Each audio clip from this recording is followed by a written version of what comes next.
Also evidence thus far of what does work when it comes to data in higher education.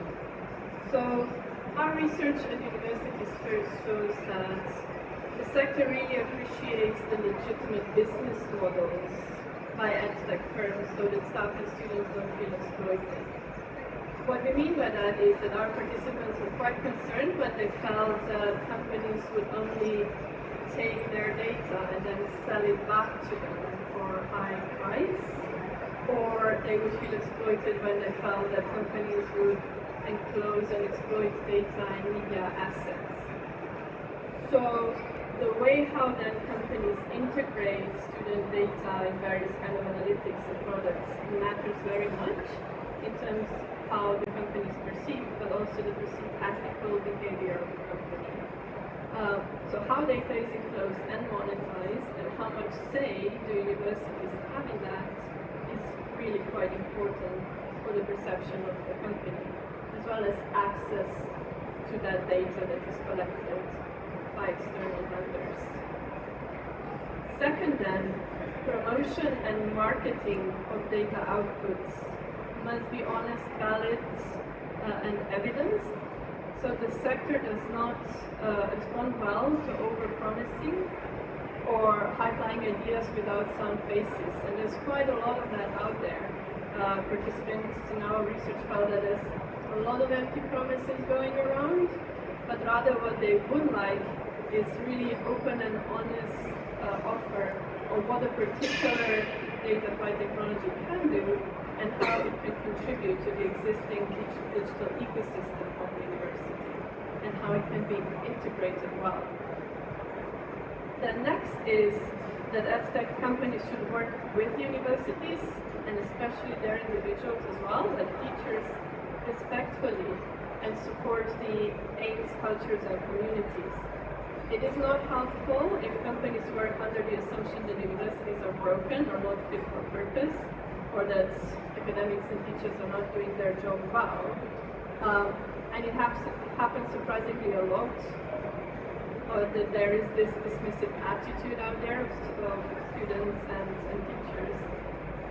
But rather, university realities should be recognized and understood, and then tech and data should work towards helping out instead of exploiting the tough situation universities are in. Quite importantly, there is an overall appreciation of datafication when it supports administrative processes.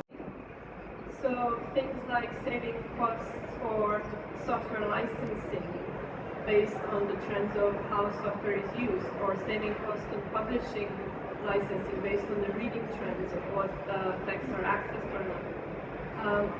So everyone seems to appreciate that kind of intervention. But there is less appreciation when it comes to products that undercut human relations or human decisions. So careful consideration should be put into those data-fed products that actually intervene in more intimate student-teacher relationship and how that can be addressed. Universities and tech products should also allow variety and flexibility of use, including individual agency and potentially opting out. In terms of industry moves, forced features by automatic updates are not welcomed, and we have seen examples of universities pushing back against examples recently. And in terms of universities, prescribed uses are not wanted as well. So decisions of data use based on academic freedom and individual practices are accepted. There must be also a clear and agreed purpose of data outputs entering higher education systems at any level and scale. So what I mean with this is just new metrics and scores that keep entering higher education. Experimentation with data is useful, but it should also allow rolling back and also deciding and determining after evaluation of what does not work and just cancel that. Innovating with data tech and evaluating the impact takes time, so the industry and universities should take the needed time for responsible innovation and evaluation. well. And finally, good datafication, and I mean both data-fine products inside of the industry as well as processes at universities, are incredibly costly. So datafication can work well if there's enough technological but also financial, human and knowledge resources needed for it. So the governments and the industry and universities should all pull together. Especially the governments should recognize not only introducing policies but also offering additional resources for the sector to do as well. So everybody needs to step together to make this happen well, transparently and democratically.